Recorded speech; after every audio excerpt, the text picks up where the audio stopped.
4-4-5600. Now here's Bruno and Zach. 4 o'clock here in the Music City, so you know what time it is. Time for the afternoon stretch here on Nashville Sports Radio. Bruno Reagan, Devlin McKenzie, Zach Williams here inside the Strike and Spare Family Fun Center studio. Hope everybody's having a terrific Wednesday, November 30th. Final Wednesday of November. We only have four more Wednesdays left in the year.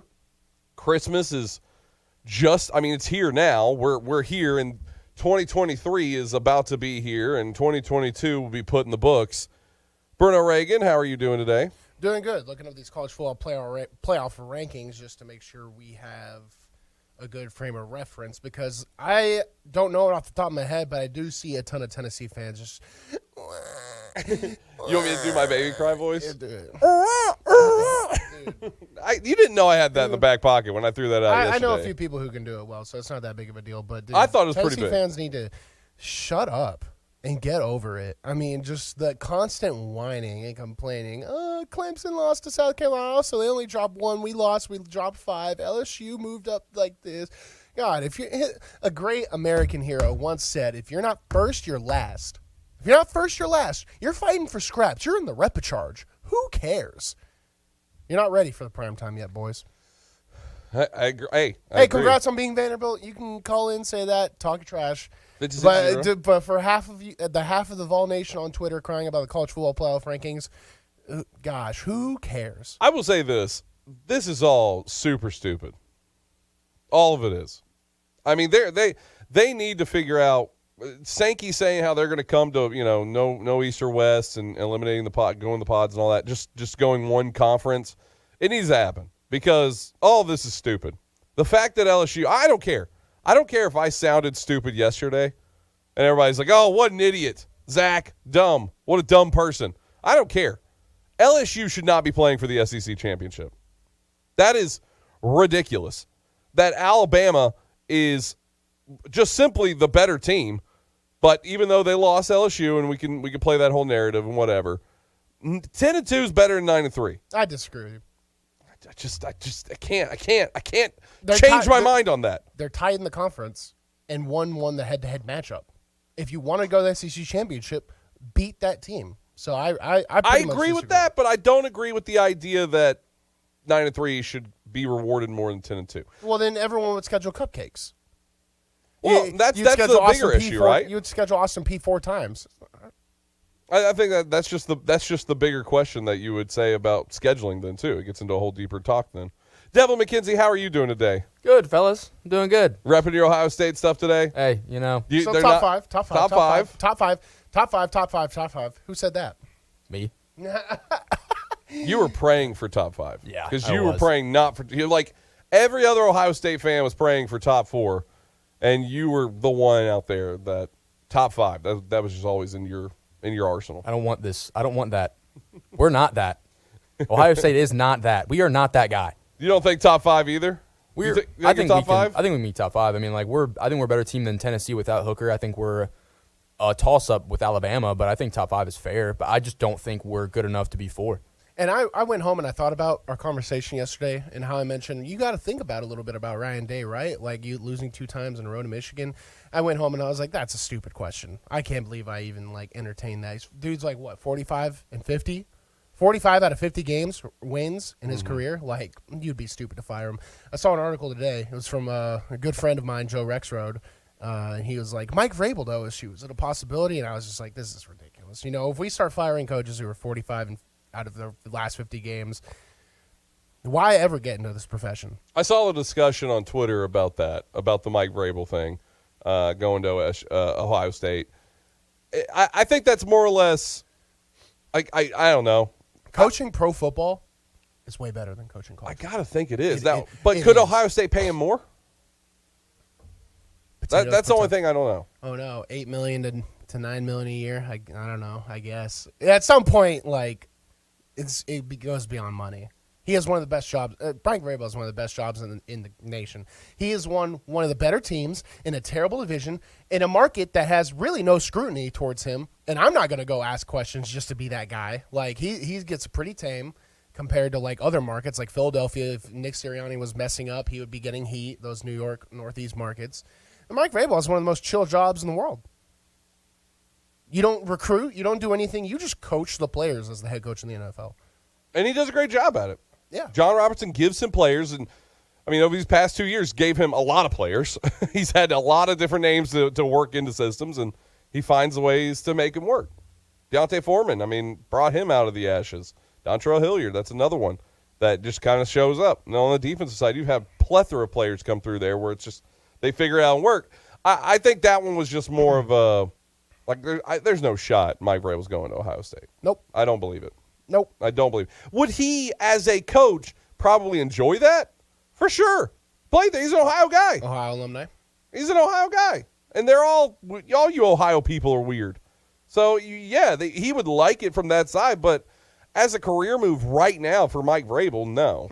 Ohio State fans are like England football fans. It's just, yeah, it just seems the same to me. They're in the world of it, yeah. Yeah, no, for sure. You guys see that guy that's like, come on, England, and then he's like, what would your mom say about this? And he just eats the mic. And that's what I imagine Ohio State fans are like.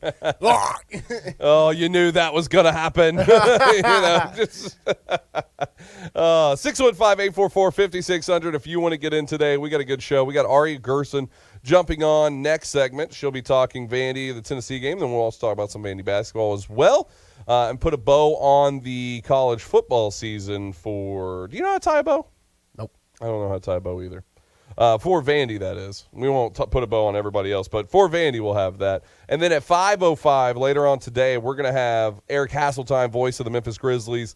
They'll be on this very station later on tonight playing some basketball, and you'll hear that man himself. So we'll have him talking about tonight's game and the rest of the season that has already happened. So that'll be fun at 5:05 in the second hour. But you're able to get in anytime you want. 615-844-5600. The first segment of the show is my very favorite because we kind of get to chop it up about whatever we want.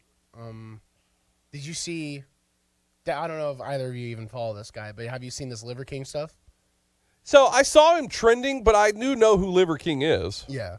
Devlin, do you know who Liver King is? Shocking news. Shocking. Shocking. He's on steroids. Yeah. He's on $14K a month worth of steroids. How'd that come out?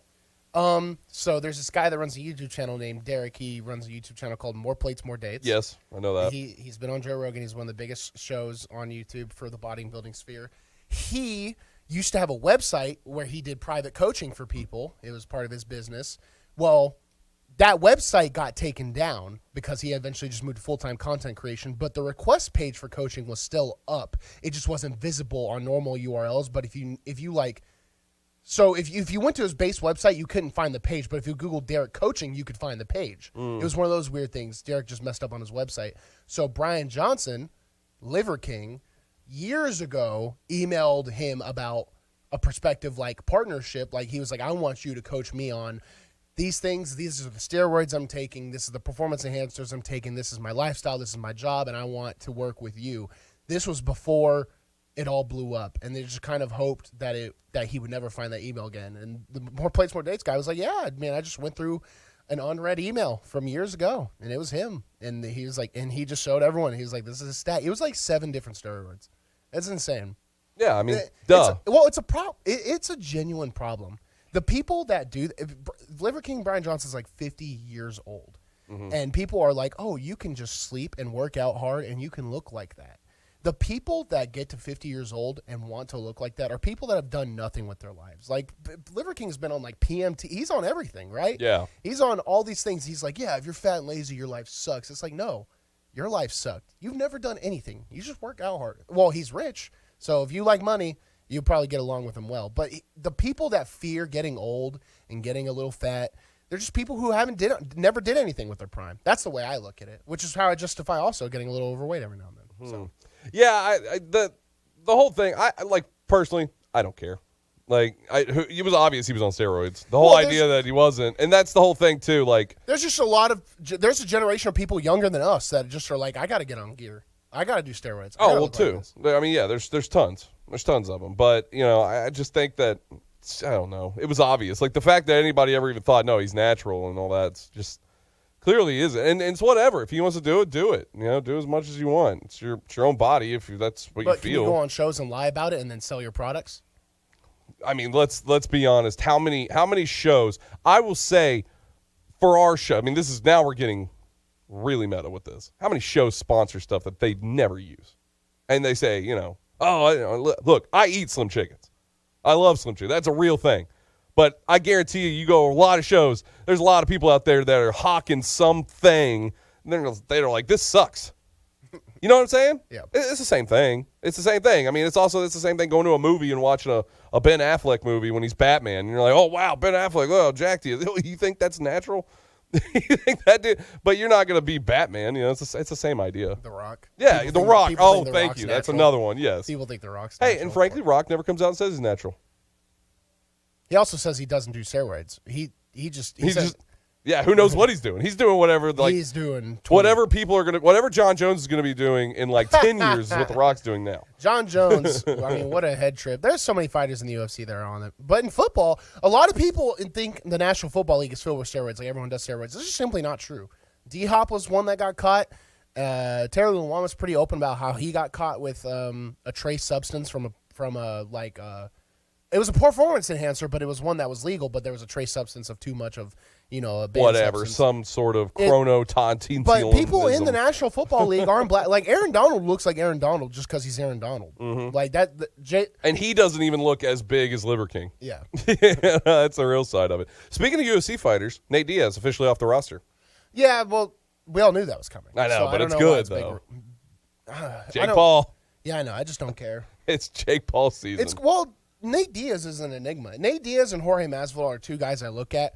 They're not top 15, either of them. Jorge Masvidal, say what you want. Jorge Masvidal did okay, and the Ben Askren knockout was impressive. It was a fluke, though. It was. Jorge Masvidal has been embarrassed in every top fight he's been in. Kamaru Usman, Colby Covington, Kamaru Usman again. Mm-hmm. Like, he's just not close to that level. He doesn't sell well to me. Like, I don't see why he's like, I'm gonna break his face. Like Jorge Masvidal talks like Conor McGregor is extremely eloquent, extremely precise. He plans all these things out, and he has a sense of improv to him. It's an art form. Jorge Masvidal doesn't have any of that. Masvidal, he sells to the casual community, I think. I guess you're a hardcore MMA fan, so to you, it's like you see the real side of the guy's not that good. Conor sells to both because he was that good at one point. No, he was. And he has that showmanship. Yeah, a lot of people really are starting to underplay how good Conor was when he was at he was amazing. featherweight. He was amazing. It's recency bias. What are you going to say, Devlin? The people that were excited about the BMF belt are the same people that are just diehard Jorge Masvidal fans. Right, that's casuals. Yeah, that's casuals. Joke. Because if you're a real hardcore fan, you would think the BMF title is terrible. I mean, that was one of the worst things UFC's ever decided to do. Yeah, frankly. bring the Rock out. And so there's Jorge Masvidal, but Jorge Masvidal is like years better than Nate Diaz. The fact Nate Diaz got the Rock Leon Edwards makes me upset because Nate Diaz is he has very, very average jiu-jitsu. Yeah. He's a very average athlete.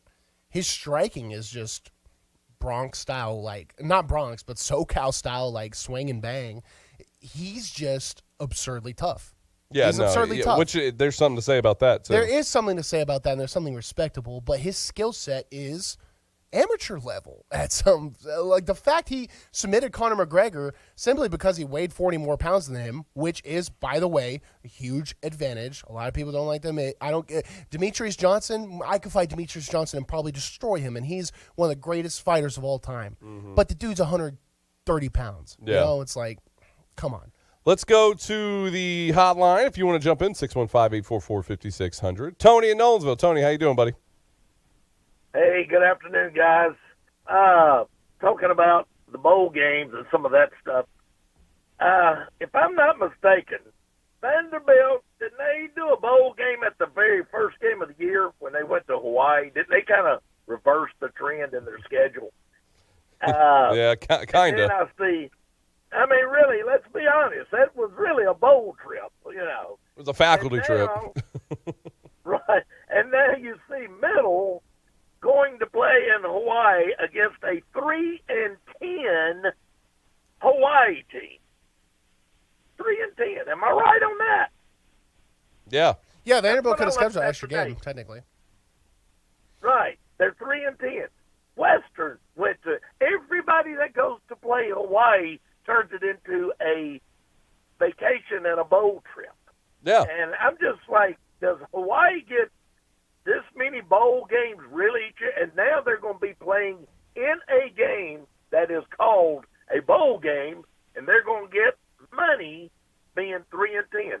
Surely the people in Hawaii and that bowl committee could have got somebody out of Alaska or California who might have a better record than 3-10.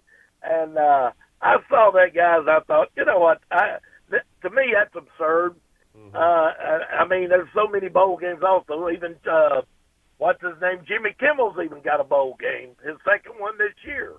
I think he's going to have one. But I just saw that with Hawaii, and I thought, you know what? That's a little cheesy. That's my take on it. And then on the playoffs, I think the college football committee on that is going to do anything and everything in their power to make sure there's no two SEC teams, and probably really hoping that the top four win out where there's not two Big Ten teams. I think they like the diversity of, you know, you're going to have a Big 12, you might have Pac-10, and so on and so forth. I think they would really like that, but I think they're trying to do whatever they can do, trying to keep Tennessee, Alabama, and Ohio State out of the picture. Y'all agree with those assessments?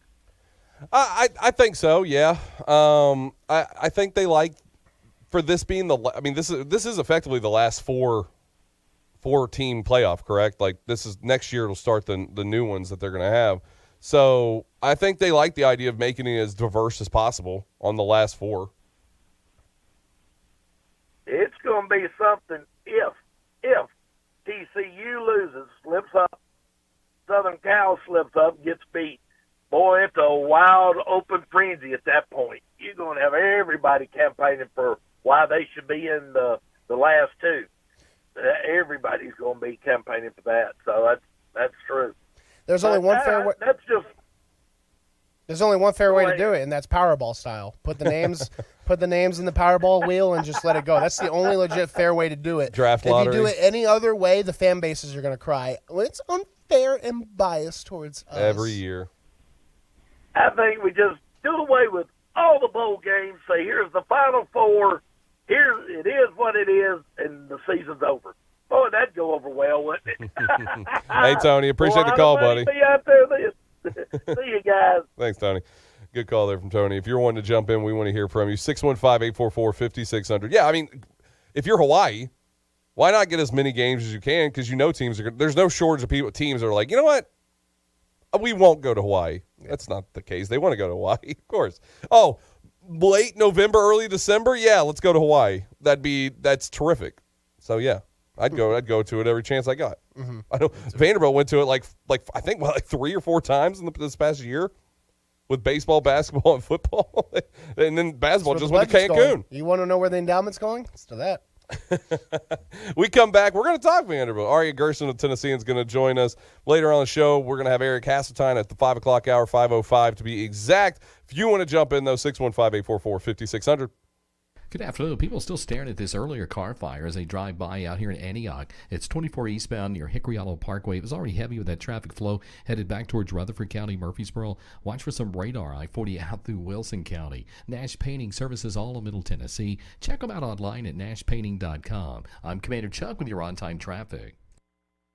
Located at 5410 Murfreesboro Road in the heart of Laverne, City Slickers is one-stop shopping for all your liquor, beer, and wine needs and has been a multiple winner annually in the Best of Rutherford County voting for Best Liquor Store and Top Wine Shop. Featuring the lowest prices, the best customer service with unsurpassed knowledge, City Slickers offers the largest craft beer selection in Rutherford and southeastern Davidson counties and has beer on tap at its Growler filling station. location. City Slickers also sells mixers, sodas, snacks, tobacco products, and the Tennessee Lottery, and can place special orders and assist with all your events and even wedding planning. Make sure you follow City Slickers on all their social media or just give them a call at 615-280-7469. That's 615-280-7469. Located in the heart of Laverne, City Slickers. From the big game to the big dance, Bar Lines at the Omni Nashville Hotel downtown is your game day and watch party headquarters. Don't worry about entertaining guests and trying to feed everyone. Sit back, relax, cheer on your team, and let the Bar Line staff take care of you. Grab a Bar Line signature cocktail and enjoy some wicked deviled eggs or a Bar Line's double stack, and finish it off with some Jack and Coke chocolate cake. Bust your belly and your bracket at Bar Lines, located in the Omni Nashville Hotel, 5th Avenue downtown. Get a taste of the tropics without ever leaving Nashville at Hawaiian Izakaya. The Heart, voted to have the best creative cocktails in Music City. Located inside Bento Living Chestnut Hill, The Heart is open for breakfast, lunch, dinner, and drinks Tuesday through Sunday, plus brunch on the weekends. Expect fresh, locally sourced shareable plates, poke, yakitori, handcrafted cocktails, and aloha vibe. Visit theheartnashville.com to view the menu and make a reservation today.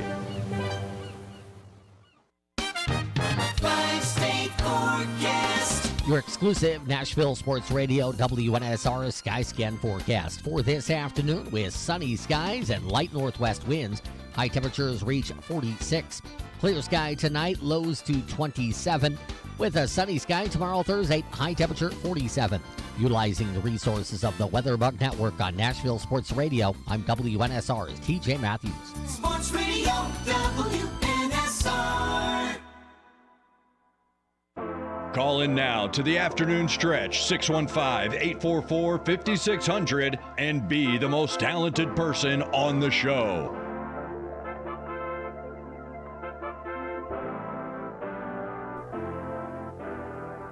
The afternoon stretch, Bruno, Reagan, Devlin McKenzie, Zach Williams here inside the Strike and Spare Family Fun Center studio.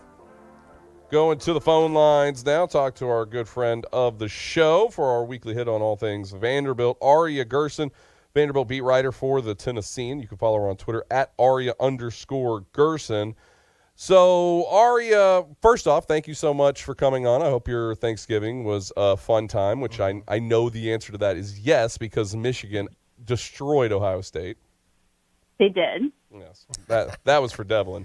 But let's talk a little bit about the Vandy football side of it. 56-0 against Tennessee. Not great, but if you're looking at the whole scope of everything, 5 wins on the season for Clark Lee and his staff, this has been a great season. Yeah, I think overall, I mean, again, the preseason expectation was, the over-under, as Bruno will, say, was 2.5 wins.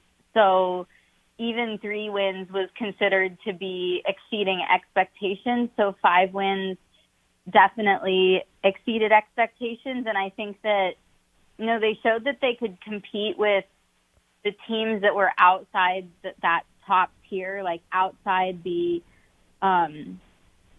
players that outside the teams that are like going to go to New Year's Six Bowls and things like that. They were able to compete with pretty much the next tier down and that's definitely an improvement. This season, what would you put it on a grading scale of Clark Lee's so far in his tenure with Vanderbilt? This season, probably like a solid B+. I think the bad games were really bad, so that kind of, I think, clouds the overall aspect of it, and I think that's fair. But at the same time, I think if you surveyed people prior to the season and said, would 5-7 finish be realistic for Vanderbilt, probably most of them would think that was a little bit optimistic. So I think that, including me, that's including me. So I think that you do have to look at it from that standpoint as well. Talking with Aria Gerson. You can follow her on Twitter at Aria_Gerson. What would you, doing that same question, but Clark Lee's entire coaching tenure so far, with the hire and then to today, where would you put that on the grading scale so far? Yeah, I mean, it definitely, I still think it's probably in the B range. I mean, last year was pretty bad, but I think that last year doesn't matter nearly as much as this year matters, from the standpoint of you want to show a trajectory, and as long as the trajectory is upward, I don't know how much it matters how bad last year was. So, I think that as long as it's moving in the right direction, as long as it can continue to move in the right direction, that's important too. But, I don't think that last year is particularly important at this point. Do you think you'll have that same kind of answer for just the coming years? Like, will next year be just not the most important year for him because of the situation that he is, that if he stumbles one year, then people are going to immediately start calling for the job? Yeah, I mean, it's just the way that things are right now, when it comes to recruiting and when it comes to convincing players to come play for you. The most important thing to show them is, what have you done recently, right? So I think that's part of the nature of the beast, is that you want to be showing progress in some way. And, I think at Vanderbilt, there's going to be, cycles to some extent, looking further down the road. Next year, I definitely think that there should be improvement off this year. But just mathematically, it's impossible for a team to improve every single year, because at some point you do hit your ceiling. But same time, I mean, yeah, it's always going to be the most important year is always going to be the next one, because if you stall out at some point, you're just losing momentum when it comes to being able to reload your roster and everything like that. Vanderbilt beat writer Aria Gerson with the Tennessean. Bruno, what do you got for Aria? Vanderbilt beat writer to the Vanderbilt beat 'em up guy, Bruno. Aria, it's kind of, is there some merit to the thought that maybe sneaking those 2 SEC wins at the end of the season might be like a double-edged kind of sword deal? So what if Vanderbilt, only wins 1 SEC next year, or 2 SEC, and they end up 4 wins, 5 wins again, and it's not necessarily the improvement? Do you think there's some merit to sneaking those wins at the end of this season might tamper with expectations, reasonable expectations, the next season? Well, I think that it's definitely set the expectation higher when it comes to, I think the expectation next season is going to be to get 6 wins. But I don't think that's unrealistic based on, where the program is at. So I think that, if people were to come out and be like, oh, well, Vanderbilt needs to win 8 games next year. Okay, well, that's not realistic. But I don't think that it's unfair to expect for them to win 6 games and to go to a bowl next year. Aria, Vanderbilt does do one thing that makes me question the future, and that's this whole quarterback situation. I do not like it. I do not like the doubles. And I think while Mike deserved the right to start and play for a long time in this Tennessee game because of what he did in winning those games when A.J. Swan was hurt, then you saw his clear deficiencies. I mean, it looks like he's throwing the ball as hard as he can, and it barely goes 10 yards with any velocity sometimes. And it's just like you have A.J. Swan on the sideline, and I have alumni texting me, and they're like, Swan's going to transfer. Swan's going to transfer. I'm like, man, I sure hope not. What does Vanderbilt do with this quarterback situation? Because if you have 2 quarterbacks, you don't have one. Yeah, I mean, that's going to have to be something that they discuss in the off season, because that is the thing, is that if you're not going to be most players who are a quarterback who are at a school where they're not going to start, they do transfer. So, I'm not trying to say for sure that any specific person is going to transfer, but they have to be upfront with all of the quarterbacks about what their status is. But they have to do that knowing that if you tell Mike Wright or somebody like that Swan is the starter going forward, that, there's a pretty decent chance that he opts to transfer. And if he does, that's fair, because that's what quarterbacks do these days, is they transfer if they're not starting. So I think that, obviously Swan's injuries complicated things, because it wasn't clear at the time how much he had practiced before the Tennessee game and how much he had been able to prepare for it, which I think was partially why they were going with Mike as long as they did. But I do think you kind of have to stick with Swan going forward at this point, because he's the one that they kind of already picked until he got hurt. And I think that you have to be honest with all of the people involved with that. And if the result of that, again, I'm not saying that it's going to be, but if the result of that is that Mike Wright decides to transfer, then you have to accept that. You can't really try to string them along if you already know what the decision is going to be.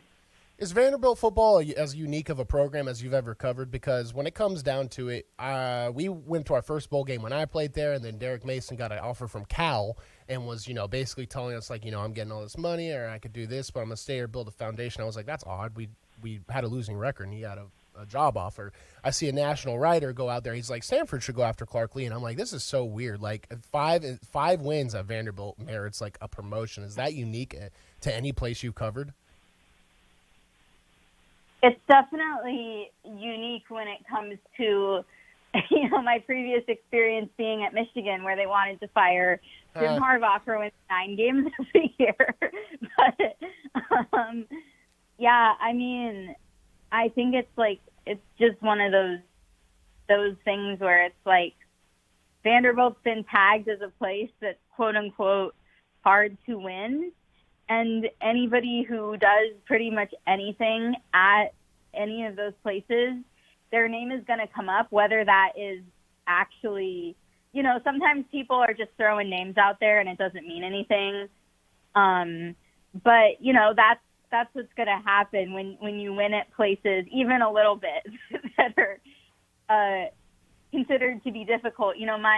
My grandma is an Oregon State fan, and that's another school that's a similar way. Like, anybody who does anything there is, going to be kind of hailed as a game changer. And they actually did win 9 games this year, but yeah, I think that's the nature of the beast with this job for sure. Last thing I'll ask you, we got to watch Joe Milton run the ship, and the team did really well, but I'm still skeptical. Do you think Tennessee can, this is a little off, Joe Milton, but do you think Tennessee can replicate the success they have this season with him at the helm?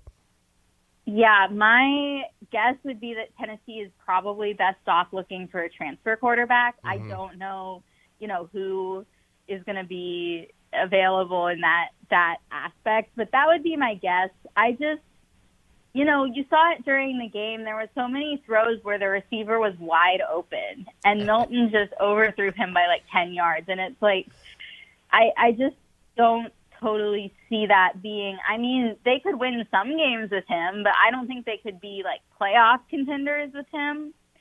And I think if they want to be at that same level that they are this year, that he's probably not going to end up being the guy. Talking with Aria Gerson, covers Vandy for the Tennessean. Aria, what's going on transfer portal-wise? Because I know there's been some players that have, just not in the transfer portal, but saying they're going to go declare themselves for the draft, things like that. What's going on with the team in that fashion? Well, the transfer portal doesn't officially open until December 5th, except for people who've already graduated. So we don't really know all of the people that are going to go in it. Some of the people have already said they're going to go, but it's just been a couple backups. I think Joel DeCourcy and Chase Lloyd and Devin Body Jr. are the ones so far who have said they're going to go in, and all 3 of those are upperclassmen who were not starters this year. So I think those are the types of players that you might expect to leave.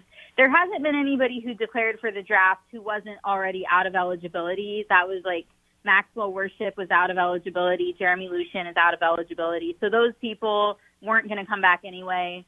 But we'll start to see more of that next week. And, it's hard to say, who outside the people that have already gone in it.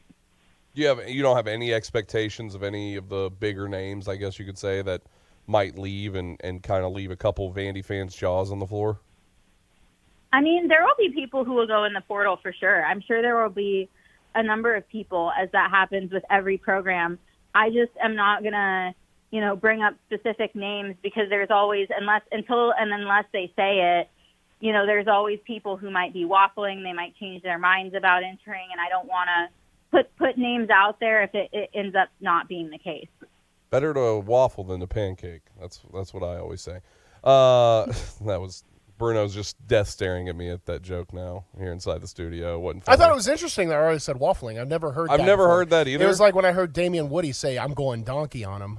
This is unique. I just didn't know how to react. I just threw a dad joke at you, though, and I was just hoping maybe I'd get a chuckle. Just one, but I didn't get any of them. So hey, I'm like schizophrenic. Dad jokes don't work. you got to take a couple swings, if you're ever going to hit the ball. Let's real quick before we get you off here, Aria, talk to me a little bit what's going on with Vandy men's basketball. 3-3 right now. How's the cooling period? It's been kind of some easy matchups for them these past couple games. How are people still looking at the head coach over there? Yeah, well, they play VCU tonight at VCU, which will be definitely an interesting litmus test, because in case you don't remember, they lost to VCU last year in a really terrible avert your eyes game. So, that's a game that they probably want to win if they want to build a resume. I do think that, I will say that the loss to Southern Miss, while still bad, is not quite as bad as I think it looks, because they are currently 8-0, and they beat Liberty, they beat Winthrop, so those are a couple decent teams. But yeah, I mean, at some point they've got to win some games, some road games especially. I think they beat Temple. That's a good one to beat, but they got to do something at some point. And right now, Ken Pom only has them favored in 3 SEC games. Obviously, that can change. But, you want to be a little better than that for sure. Do you feel like people are back on Stackhouse's good side just because of those wins? Or because, I remember seeing some of the Vandy groups and things like that just immediately, Bruno and I talked about just immediately calling for his job after, obviously the extension, but it seems like he's gone back and forth so much from hated to liked that it's like you don't even know where he is anymore. Yeah, I think basketball is different from football in that, in basketball, sometimes random losses happen and things happen and you kind of have to wait the whole season to see how the entire season turns out, because sometimes, there are teams that do badly in the non-conference and they do really well in conference play and it doesn't matter. So I think that, it's important, there is some level of having to just wait and see what happens during SEC play. So, but, I think the fan base is going to react to every game. Every time they lose, you'll see the fire Stackhouse comments, but you don't see that after they win. And that's why you have to wait on basketball. You have to wait until later in the season to really get a good idea. Aria Gerson has been our guest. Follow her on Twitter at Aria_Gerson, Vanderbilt beat writer for the Tennessean. Aria, we always appreciate having you on. Yeah, thank you. Aria Gerson. Good stuff from her. We got to run to a break. If you want to jump in, talk some Vandy, talk some maybe a little bit of what we asked there, and you want to get your opinion in on it, 615-844-5600. Back after this here on the afternoon stretch. Good afternoon. TDOT just now pushed a stalled vehicle out of the way and helped the traffic here a little bit on 24 eastbound at Bell Road. It's heavy now between Haywood Lane and Bell Road on 24 eastbound. It's been slow for a while on 65 trying to get past Goodlettsville. Some radar I-40 out through Dixon County. Same goes for 65 in Murray and Williamson County. Lots of radar down south of Nashville this afternoon. Hey, attention dentists, Dental Staff School can provide you with qualified dental assistance. Google Dental Staff School. I'm Commander Chuck with your on-time traffic. Hey, it's Patton Cook from Run With It. Let me tell you about my friends over at Smiles by Design. Dr. Dwayne Jones and his team focus on providing you with personalized, gentle care that you deserve. Smiles by Design are one of the few practices that offer state-of-the-art, needle-free cavity fillings. I started going to Dr. Jones 2 years ago, and he has completely changed my smile. They are located at 105 Threet Industrial Boulevard, Unit 1001 in Smyrna. You can visit their website at drdwaynejones.com for more information, or you can call them at 615-355-1033. Again, their number is 615-355-1033. Or you can search for them on social media at Smiles by Design. So be sure the next time you're looking for dentistry services, give my friends over at Smiles by Design a try. And don't forget to tell them Patton sent you. NFL Plus is here, which means no matter where you are, this is how you football. You can stream live, local, and primetime regular season games on your phone or tablet, 45-minute game replays, and more. That's how you do it right there. This is the NFL for every fan. This is football freedom. This is your game on the go. Wherever you are, this is how you football. Go to plus.nfl.com/radio and start your free trial of NFL Plus today. Terms and conditions apply. Get all your NASCAR news every weekday right here on the Final Lap throughout the offseason. Hey, it's Kerry Murphy. This week is Champions Week. We've got stuff going on from Nashville. We've got Jeff Burton and Dale Earnhardt Jr. still talking about Ross Chastain and the move at Martinsville. And Roger Penske is getting a big award. So grab all the latest NASCAR news, driver interviews, stats, and info every single weekday right here. Like us at Facebook.com/The Final Lap. We'd appreciate it every single weekday right here. The Afternoon Stretch, the show endorsed by News Channel 5's John Burton.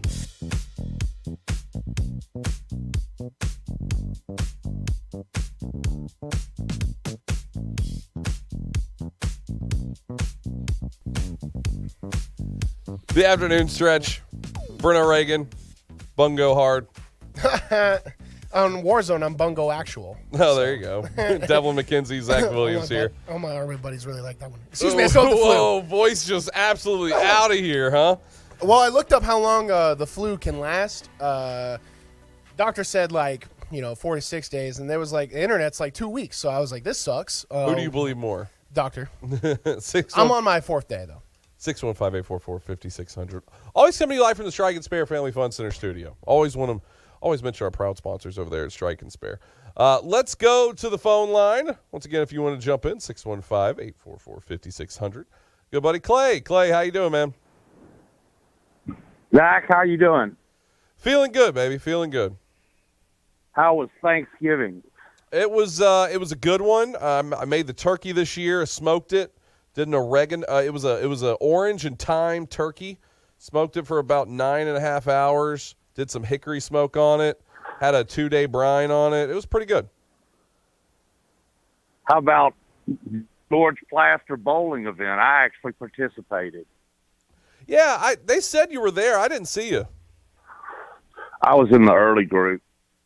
Okay. Yeah, I was there with the second group there. So I bowled with the sheriff of Nashville, Davidson County Sheriff. I did talk to your buddy Ray Dosky, though. Oh, yeah, old Ray was there. I want to talk to Mr. 61 now. Hello. How are you, Bruno? I'm chilling, killing like a villain. Got a question for you, Bruno. And this is nothing against Clark Lee at all. Mm-hmm. You played for Derek Mason. Mm-hmm. Derek Mason took Vanderbilt to 2 bowl games in 7 years. And I think you participated in both of them, didn't you? Yep. Shreveport and Texas. So my question to you is, and this is just my feeling, and if I'm totally off base, then I'm totally off base. If Derek Mason wins those 2 bowl games, I think he's still Vanderbilt's coach. Do you agree with that? Probably not, because I think it's not a bad question, but probably not, just because those last years were so collectively downtrending. It would be hard to justify an extension off of those years, which he probably was on the end of his contract anyways. So I don't know many college coaches that don't win a game in a season that aren't out. Yeah. You know what I mean? I mean, Saban might be on the hot seat. And it wasn't trending. You know, there was no hope with him here anymore. Yeah. There was no it just all kind of like when that last class, the 2015 class, kind of fizzled out, there was just nothing else left. It was pretty bare bones. Guys, you know, I heard most of the interview with the girl from the Tennessean. You know, this is my take on the Tennessee game. And y'all know where I stand on this side of the rivalry. You know, I do not like the University of Tennessee. Any true blue Vanderbilt fan does not like the University of Tennessee. It's a rivalry to Vanderbilt fans. It may not be to Tennessee, but it's a rivalry to Vanderbilt fans. And the last 11 years now, it stands 6-5 Tennessee because we won 5 out of 7 games, and then they've won the last 4. You know, Tennessee fans are all up in the air about the fact that they're behind Alabama in the playoff poll, but there's a reason why they're behind Alabama. Maybe it does matter that they beat them, but in the big picture, it really doesn't, because in my mind, you know, Alabama's been there, done that. They've made the playoff almost every year since it started. And Tennessee just won 10 games in a season for the first time in about 20 years. I mean, so to me, there's no argument there. You know, Georgia's in, Michigan's in. Now it depends on what TCU and USC do in their championship games as to who the final 2 are. But my personal opinion, I don't think anybody's beating Georgia again this year. That defense is just too good. But anyway, my problem with, you know, what kind of went on in the Tennessee game is it was clear that because our offense did move the ball some. As I watched the game, I think there was at least 3 or 4 occasions, and maybe 3 of those, where Vanderbilt was inside Tennessee's 40-yard line in the first half. It's 21-0, you know, after the punt return at halftime, and I expected there to be a quarterback change. I think Mike Wright is a phenomenal athlete, fast, good out on the edge, can run. He's athletic, but I think he's not near the passer A.J. Swan is. And so I'm told, I know A.J. got hurt and was unavailable maybe for some games, but I also heard that A.J. was available maybe even at, let's say, against Florida. Now, we beat Florida. That's fine. But I just thought there should have been a quarterback change.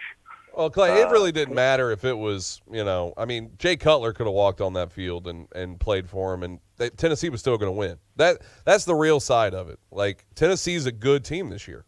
They're just a good team, and I don't think it takes away anything from Mike Wright or Vanderbilt as a whole losing to that team, because there was a lot of good teams that lost to Tennessee this year. And there was a tough conundrum because Mike Wright did win those 2 SEC games, something that hasn't been done yet, so you have to reward that. Now, the problem is like you have to reward that, but also, I mean, and I hate getting on these airwaves and like saying negative things about a young man, especially at my alma mater that's doing good things. Playing quarterback's hard, winning in the SEC is hard, winning on the road's hard. He did all those things. Yeah. But he just doesn't have the passing proficiency. Yeah. So I'm always edged towards more A.J. Swan, but it's refreshing to know that if Mike comes in, there's just kind of like a different energy, but there's also a bad energy sometimes. There was one specific pass he threw, just a quick corner, 10 yards, and it looked like he threw it as hard as possible, and it went like 5 miles an hour and almost pick sixed. And it's just like, you know, you can't win with that all the time. And that's what Vanderbilt needs to expect to do is be competitive in every game. We can't just expect like the run game to just work 100% of the time. Tennessee had one of the best run defenses in the country. Everything Vanderbilt did with Mike Wright to set up passing was through the run game, and they couldn't get it established. So when he has to go pure pocket passer and he can't work. The reason why we were able to dominate Tennessee so much was because Kyle would complete the first 12 passes of every Tennessee game. Then we could run it. So it's, I agree. That was a tough game. I was glad I had the flu and I was out of commission. So yeah. Do you think though, for Mike, just real quick on this answer, do you think Mike can gain that passing proficiency over the offseason? No. You don't think so? No. He goes to those Manning academies. He does his best. It's just some people don't have a skill set in a certain thing, and that's okay. You have to be good at what you're good at and become great at it, and try and minimize how bad you are at other things. But you can never take something you're bad at and become elite at it. That's just not how it works. Yeah. Like I could practice piano for 10,000 hours and I'd probably be an average piano player compared to practicing I went off the couch and played pro football. That's just how naturally talented some people are at certain things. Mike cannot throw the football very well. Well, thanks for the call, Clay. Thanks for the Clay call. We need to run to a break. If you want to jump in, 615-844-5600. Good afternoon. Pretty busy right now out here on 440 eastbound there in Nolensville. Pike at Stop and Go. At times out here just trying to get through downtown. 40 east, especially there at Demonbreun and Broadway. Heavy to the south as expected. 65 carrying a steady flow of traffic down through Brentwood into Franklin there at Cool Springs Mall. Just give yourself extra time with some radar. I-40 out through Wilson County. Hey, Nash Painting services all of Middle Tennessee. Check out their website at nashpainting.com. I'm Commander Chuck with your on-time traffic.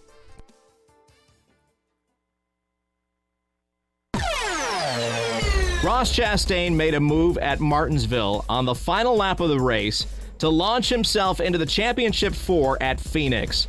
Dale Earnhardt Jr. is on, and he is talking about where this fits in history and why we're going to be talking about this for decades to come. When Richard Petty wins 200, obviously, that's a massive milestone. But what kind of impact that had on us in pop culture, that it's similar to some moments like that. So, Ross should be really credited because only those unique things can really take you outside of your own bubble and your own world. And for a moment, we were in a lot of places we typically don't exist. So that was incredible for us, and hopefully that there's some momentum and ripple effect from that lasts for quite a while. But I would, there's a lot of incredible, wild-looking crashes and moments that are compelling. But to me, like Jeff said, it kind of ranks up there as one of the greatest moments. That kind of similar, I guess, to like the Doug Flutie pass, in college, playing for Boston College, that they used for so many years as just this really cool moment of what could be possible. And I think that's really similar. This is the final lap. Finding great candidates to hire can be like, trying to find a needle in a haystack, but not with ZipRecruiter. Its powerful technology actively finds and invites qualified candidates to apply to your job. So while other companies might deliver a lot of hay, ZipRecruiter finds you the needle in the haystack. See why 4 out of 5 employers who post a job on ZipRecruiter get a quality candidate within the first day. Try ZipRecruiter for free at ZipRecruiter.com/free. That's ZipRecruiter.com/free. This week at Staples, save 60% on... Thanks for your business this year. Save 60% on... Happy holidays, Nana. Save 60% on... You are cordially invited. Right now at Staples, you can save 60% on custom printed holiday cards and invitations. So you can say, thanks for a great year, happy holidays, or come on over, all for less. For everything you need printed this holiday, go to Staples, the working and learning store. In-store and online. Ends 12/3. Exclusions and restrictions apply. As a professional realtor in Nashville for more than 40 years, Richard Courtney is one of the city's top-ranked real estate brokers. He's also the author of 2 books and the real estate columnist for the Nashville Ledger. What does all of this mean to you as a home buyer or seller? Expert knowledge, guidance, and trust. Give Richard Courtney a call today at 615-300-8189. That's 615-300-8189 or online at richardcourtney.com. The afternoon stretch. The best show I don't know if I can say that, man. I'm going to move on to the next one.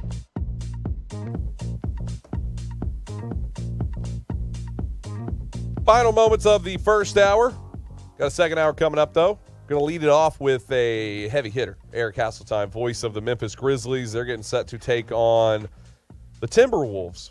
Grizzlies Timberwolves. That's there's a movie probably somewhere in there that can be made. Speaking of that, have you seen Cocaine Bear? Is this like a movie? Yes. It is a bear. It sounds like in my wheelhouse. That ate a bunch of cocaine and became like this crazy like animal and then died. But it was alive for like it ate like how Devlin, you know more about this. Is this a real story? Yes. So I don't know exactly the details of how much cocaine was consumed. I mean, I imagine it was enough to inebriate. It was in the pounds. It's a bear. Yeah. Yeah, it was like 100 pounds or something like that.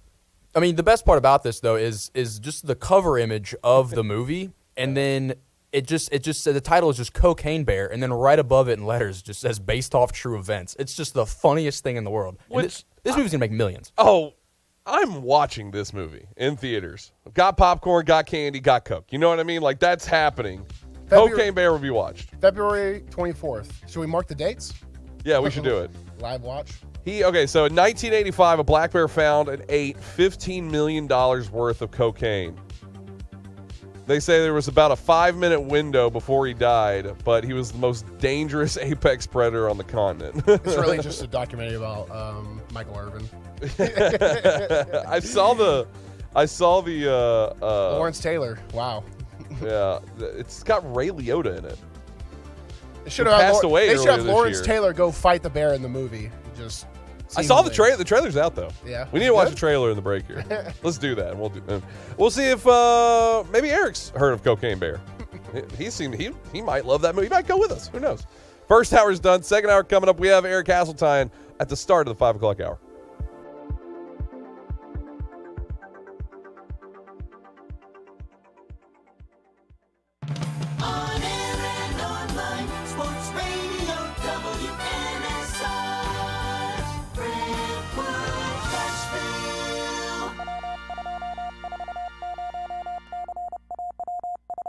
ABC News. I'm Derek Dennis. The House Ways and Means Committee has former President Trump's tax returns following the Supreme Court's decision that ended the legal battle to stop the handover. A spokesperson says the Treasury Department has, quote, complied with last week's court decision. The House voted on a measure that averts a nationwide union rail strike next week. On this vote, the yeas are 290, the nays are 137. The joint resolution is passed. Lawmakers also passed a separate bill providing 7 sick days to rail workers. That was a key sticking point in talks with freight companies. Both measures now head to the Senate. The Democratic-led House has chosen Hakeem Jeffries to lead the Democratic caucus. He's the first black American to lead a section of Congress. Fed Chair Jerome Powell hinted the board may issue smaller interest rate hikes as early as December. Powell says inflation is starting to ease. This is ABC News. I'm Dr. Stork. Why give your family just ordinary eggs when they can enjoy the best? Eggland's Best. The only eggs with more fresh and delicious taste, plus superior nutrition compared to ordinary eggs. With 6 times more vitamin D, 10 times more vitamin E, 25% less saturated fat, and 38% more lutein. Because the way we care is anything but ordinary. Only Eggland's Best. Better taste, better nutrition, better eggs. Open wide. Let me see that smile. There's a back-to-school braces boom at Doc Kelly's office. Can you hold on for a sec? Can someone bring me more brackets? She needs to realign her staffing plan with more registered dental assistants. Can you reorder the rubber bands and bread? Indeed can help her hire great people fast. I need Indeed. Indeed you do. We instantly connect you with quality candidates whose resumes on Indeed match your job description. Visit Indeed.com/credit and get $75 towards your first sponsored job. Terms and conditions apply.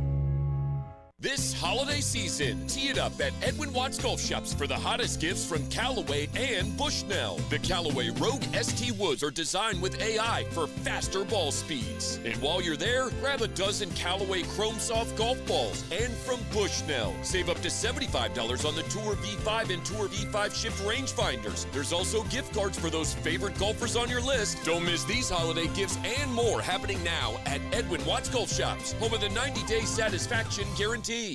Tired of the same old company holiday party and looking to reward your team with a fun night out? What about something different for a birthday party or group gathering? Hello, this is Philip Cox of Strike and Spare Family Fun Centers, and we specialize in group events no matter the size at our Tusculum, Donaldson, Hermitage, Murfreesboro, and Hendersonville locations. Plus, Hendersonville and Murfreesboro offer enhanced entertainment options with bumper cars, laser tag, roller skating, and more. 'Tis the season to have fun with family, friends, and business associates, and there's no better place to do it than at Strike and Spare Family Fun Center. Visit strikeandspare.com to learn about the group outing option. Strike and Spare, where fun is bowling.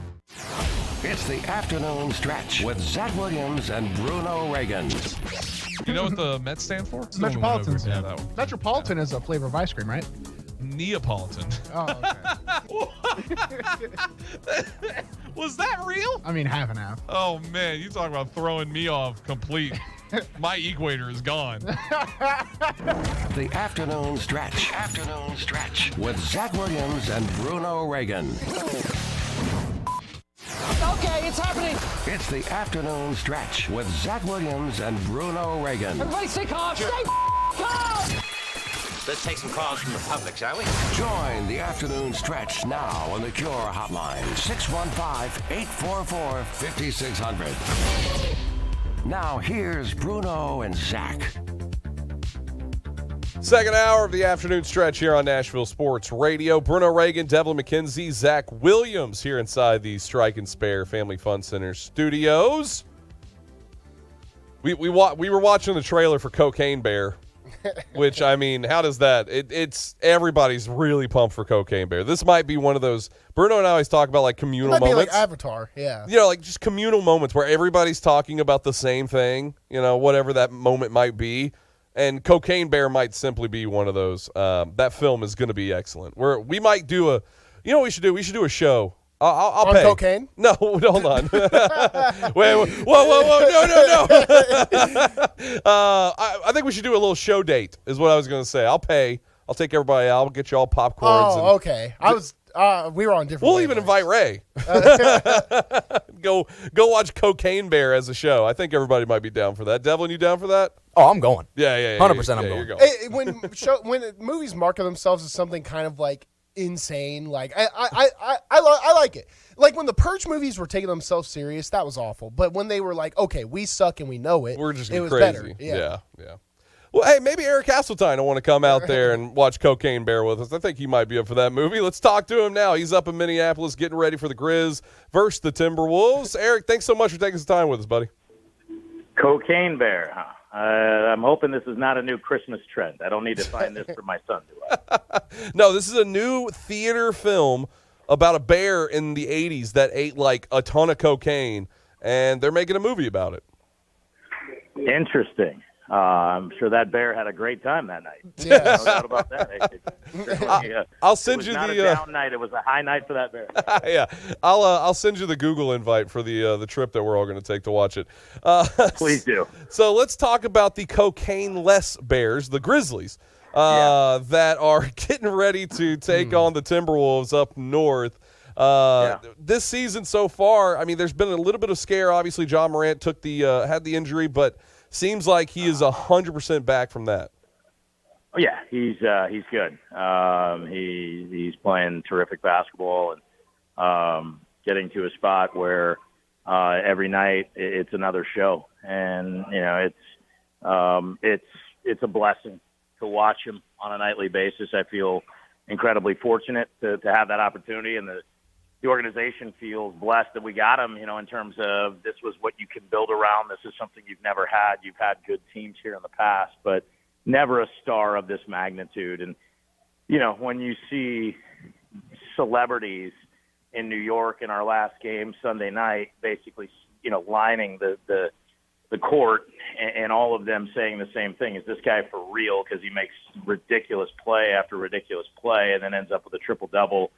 and you win the ball game. I think that's the most important thing. The telling story to me, and I'm not sure if we've discussed this one, maybe we have, so if I'm repeating myself, forgive me, but early in the season, he had a chance to get 50 against Houston, and all he had to do was come in, take an inbounds pass, get free throws, and that's what happens. So, sorry, I'm getting my luggage to the truck here, fellas. And he denied it. And he said, I'm not worried about getting 50. I'm worried about getting this win because Desmond Bane is a phenomenal free throw shooter. And it also, as we talked later on, was he knew that would help get Des going a little bit. And Des had been struggling the first couple of ball games. That's the way this dude thinks. And it's not about him. It's not about getting his, which is so rare, in terms of what we preach in society and in terms of sports fandom today. We want our stars to be stars, go get yours, but can you be a leader? And if you can, then you're a mega star, and that's what he is. He leads by example. He's the first one, in terms of getting out there. When they have practices, he takes his same amount of workout time every time and puts in the work in the off season like very few I've ever seen. Now, people will say, well, when I was at the game, he was the last one to come out of the locker room. Yeah, he gets loose at a certain time and then comes out, gets stretched out, and he's ready to rock and roll. So this guy leads in every aspect by what he does on the court and off in terms of his work ethic. And just hearing him interact with his teammates, it's a genuine camaraderie that you just don't get very often with professional teams. I mean, it's not a knock on the team that they're playing tonight, but the last time the Grizzlies played the Timberwolves, we kind of looked around and said, it doesn't even look like they're having fun playing alongside one another. And that's never the case with this group. So very lucky to have him with us, and hopefully he can continue to stay healthy and keep doing the same things he's been doing. And they're awaiting the arrival of Desmond Bane, and then now they're going to await the arrival of Zaire Williams to make his debut when he comes off an injury. And there's a big sentiment that if this team is healthy, they have a legitimate shot to go very, very deep in the postseason and really make some noise in the West. Well, he's leading points, he's leading assists, he's leading steals currently. Do you feel like, kind of from what you're talking about, Memphis is a small market team. That's just the real truth of it. But it feels like he's making it a large market team. He is, and it's fun because you have more national television games than ever before. I mean, that's not always fun for our TV guys because they lose those games in their arsenal, so to speak. They don't get paid for those nights. But to be put on Christmas Day against the team that you lost to in the postseason that won an NBA championship, that was a sign of respect. If you look at their schedule, I've talked about this a lot with people. They will face a much more difficult road ahead after Christmas Day. And people say, well, why is that? Like last year, the schedule was so hard in the first 20 and they were 9-10 going in, and Ja got hurt and then they turned the corner. But those tests really got them ready to roll and all these other things. And I said, it's because everybody in the sports world knows that the public eye does not turn to the NBA really till around Christmas. So if you want the public eye to catch a glimpse of this hot, new, young team that they think is going to be around for the next 6, 7, 8 years, hopefully, then they're not going to start doing the marquee matchups in October when no one's really paying attention. They're going to do them in December, end of December, January, February, and into March when the eyes of the sports world are there and you can really see what this team's capable of. And yeah, being a small market team, that's a tough thing to battle through in certain aspects, but in other aspects, it's a benefit. You get that camaraderie. You get that it's us against the world mentality. And just because teams are in big markets doesn't mean they're successful. I mean, when was the last time the Knicks made a deep run into the postseason? And you would think with their ability to go over the cap and where they play and the intrigue of New York, that should be a no-brainer. But it doesn't happen that way. And the Lakers right now kind of in a mess, and they're the glitz and glam franchise of this league. But sometimes it's about good management and about putting pieces in the right places and getting the right coach, and that's all the things that this organization has done. I can't sing the praises enough of the front office for taking a situation that at one point seemed pretty hopeless. I mean, it was like, where is this going? You don't have a lot of draft picks. You kind of mortgage the future to make a run with that core 4 group, and then boom, lo and behold, you get one lucky night in the draft lottery, and you don't make a mistake. And then on top of not making a mistake with that, they didn't make mistakes by making certain trades and then really doing their homework and getting guys that were available to, quite honestly, any team. You know, Brandon Clark was available to just about anybody. Desmond Bain was available to just about anybody. And they went out and got those guys, and they're two of the biggest factors with this group. Of course, with Ja and Jaren Jackson Jr., who the previous year was the 4th overall selection, those guys weren't available to everybody. But filling in the spots around them is what takes you from being a good team to a great team. And they have the potential with this system and this head coach and this coaching staff that has stayed together to be a great team for many years to come. Talking with Eric Hasseltine, voice of the Memphis Grizzlies, getting set for tonight's Grizzlies and Timberwolves matchup. I want to talk about one of those spots as well that we're talking about. Steven Adams, averaging 11 a night right now, rebounds. I believe that's probably top 10 right now in the NBA currently. How important is it to have a guy like that around that nucleus of that younger talent, the guy who's been around for a while and is not afraid to get messy down low? No, it's a blast. And look, it's nothing against Jonas Valanciunas, but a lot of people thought like that trade at the beginning of last season was one that was going to take the Grizzlies a step back, because here you had a very skilled, very capable scoring big man in Jonas, who was a double-double machine. We used to say rolls out of bed, gets you a double-double. And that's great, and that's fantastic. But what Ja Morant and maybe Desmond Bain and even maybe Jaren Jackson Jr. needed was to have a guy that didn't need the ball in his hands, that didn't need to be a part of the offense early on, or else he really didn't feel like he was in the flow of the game, and who was maybe a little bit better of a rim protector. You know, Jonas is a really, really good player all the way around, but Steven's a little bit better defender, a little bit more physical, like you said. So on top of that, his personality is just infectious. This dude is just hilarious. You know, everybody talks about him looking like Aquaman. This is a guy from New Zealand that, if you want an interesting read, go look up his Wikipedia page. This dude is one of 18 children from a father who was an admiral in the British Navy. All of the men are 6'8" or above, and all of the women are 6'2" or above. 2 of his half-sisters are Olympic champions in track and field. And this guy is on a path to nowhere after his father dies, and one of his brothers says, hey, I'm not letting this happen to you. You're not going to run the streets of, you know, New Zealand, where it wasn't an affluent part of the country, and run around with these gangs and just be kind of a waste of potential. You're going to go to this basketball school and you're going to see what you're capable of. And they bring him in, and next thing you know, he's in Pittsburgh, spends a season at the University of Pittsburgh, and then gets drafted in the lottery, and the rest, as they say, is history. He still goes back to New Zealand, has a farm, drives a big pickup truck. And I've told anybody that I've ever been asked about him, I was just like, I'm just happy the guy likes me, because he is terrifying when you're next to him. The first time I met him, he shook my hand. I looked down and my hand was gone because his hands are so big. I was like, can I have my hand back now, dude, please?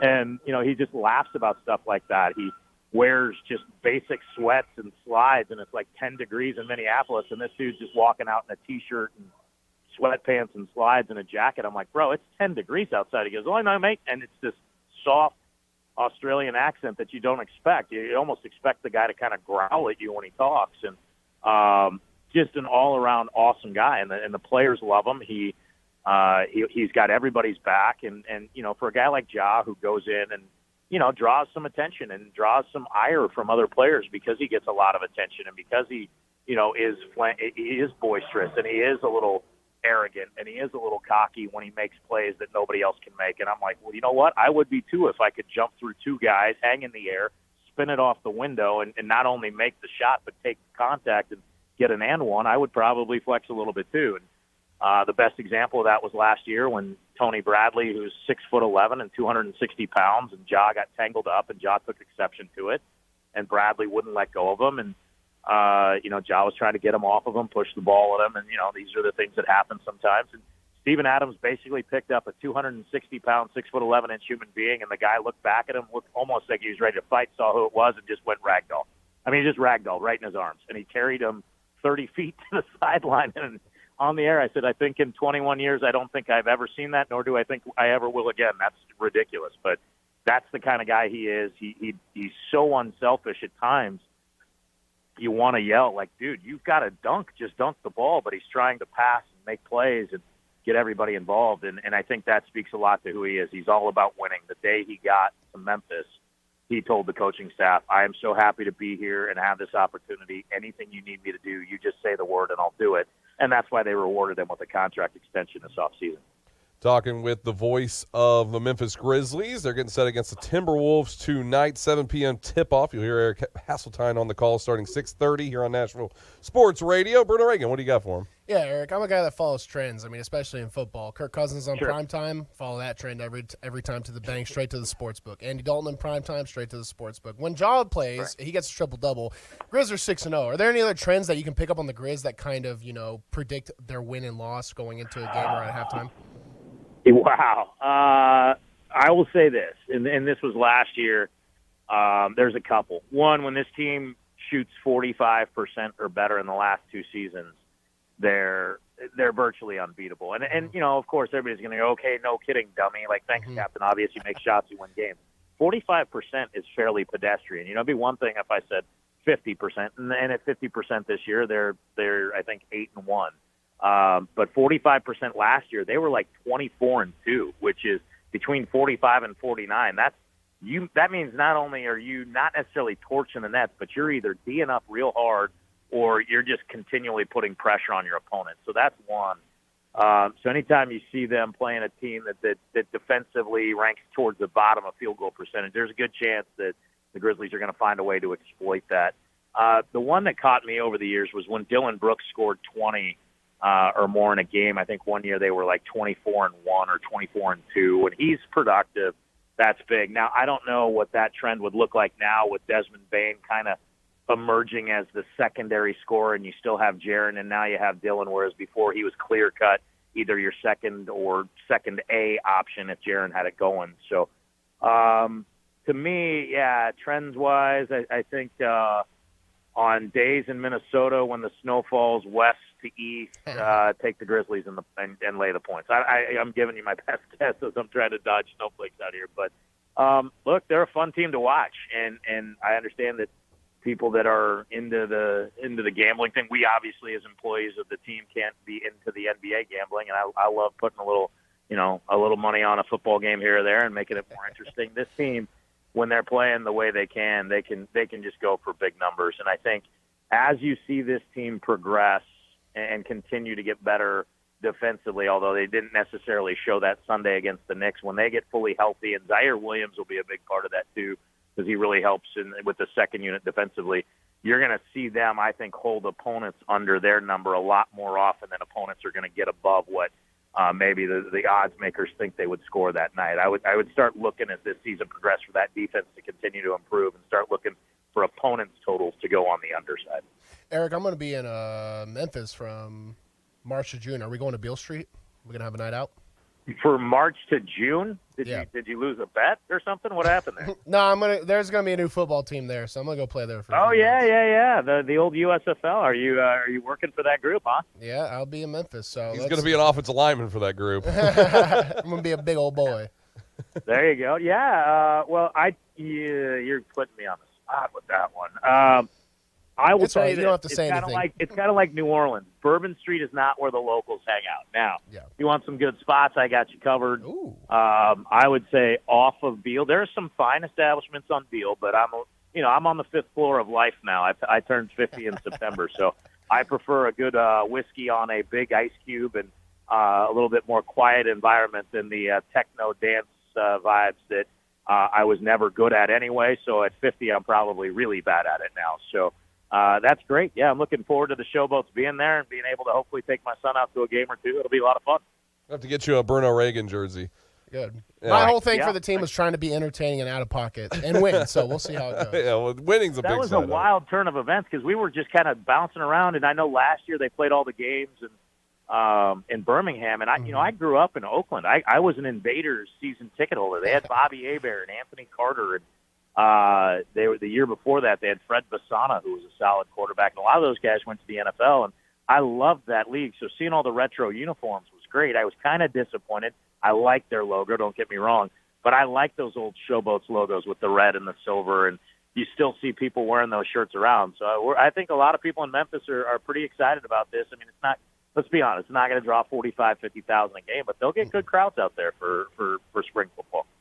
Eric, we appreciate you taking some time with us and talking before the game tonight. Remember, you're going to be able to hear him 6:30 on the call here on Nashville Sports Radio. Eric, have a good call tonight. Always a pleasure, guys. I'm going to go in where it's at least 65 inside and not 12 outside, where I was trying to keep away from all the hubbub of the arena. But that's how much I wanted to do this. I just stood outside for you in the cold and chatted up with you. It was fun. Hey, we appreciate the extra effort, Eric. We always do. Thanks so much, man. Thanks. Eric Hasseltine, voice of the Memphis Grizzlies. Yeah, we're gonna have to hook up with him down there in Memphis whenever we're down there for games and things like that for showboats. Absolutely, yeah. Do I cheer on showboats now? Because I was a Bandits fan. Yeah, we're the same team. It's the same team, but I made the choice of Bandits. I feel like I have to go back into like my closet and figure out which team I want to. Because I picked them. That's the whole thing. I didn't pick the Bandits because Bruno went to the Bandits. I made that choice. It was like 3 weeks before you were ever drafted. Yeah. And we had no idea where you were going. No. So I didn't know if I was going to get picked up or not. I got drafted I was the fourth lineman to get drafted. That was hilarious. Yeah. Third. No, you were the third. Oh, really? Yeah. Shows You were how the much I third. remember. Yeah. But I got to figure that out. But always appreciate Eric Hasseltine joining us. Once again, that game, Timberwolves, Grizzlies, you're going to hear at 6:30 starting broadcast time here on Nashville Sports Radio, 7 o'clock tip-off time right here. We got to take a break. If you want to jump in, 615-844-5600. We're free all the way till 6 o'clock. So phone lines are wide open. Jump on in. Back after this here on the afternoon stretch. Good afternoon. Looking at a serious wreck in Williamson County, 840 westbound at Lewisburg Pike. Again, down here in the Spring Hill area, Williamson County, it's crazy slow because of this accident involving injuries in Williamson County. Traffic's already slow coming down through Brentwood, Franklin. Watch for some radar, I-40 out through parts of Wilson County. Hey, Ripley's Aquarium in the Smokies, they're hiring. Check them out online at ripleys.com. I'm Commander Chuck with your on-time traffic.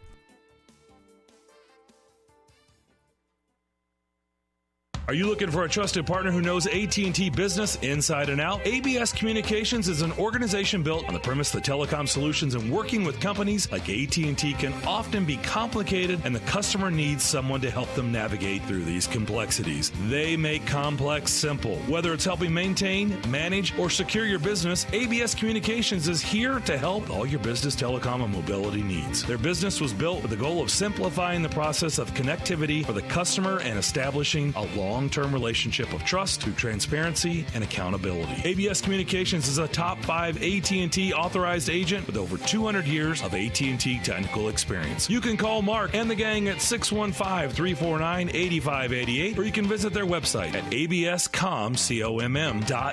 And remember, mention the McFarland Show to ABS, and you could get up to $250 in a Visa gift card for new ABS business customers.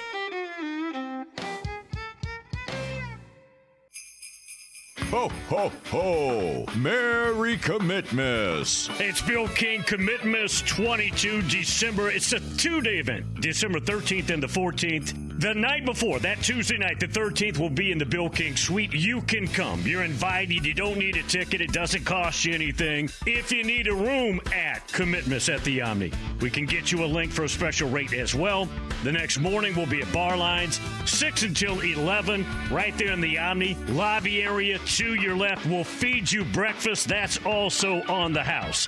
Go to the WNSR.com site, and you'll see the Commitments 22 logo on the homepage or my show page. Click the logo. That'll take you to that special link. You're going to love it. Bill King Show Commitments 2022, December 14th on WNSR.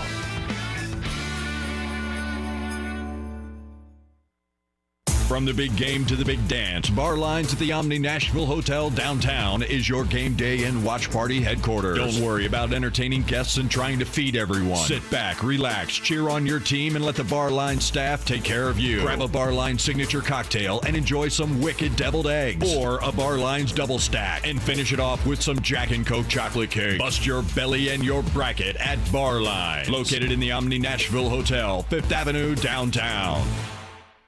It's a Bill King Show. In Little League football, they play it off. You can't do it in college football, Bill. You got to come up with a bunch of computers and some BCS cockamamie scheme. My answer was yes. It's unique. Absolutely love it. I go into my garage every day and make sure there are no dust particles on those BCS computers. I do that. Weekday mornings beginning at 6 on Sports Radio 560 on 95.9 FM. Follow the afternoon stretch on Twitter at Bruno Reagan and Zachariah W. Really, man? You want that? I'm not spelling that out.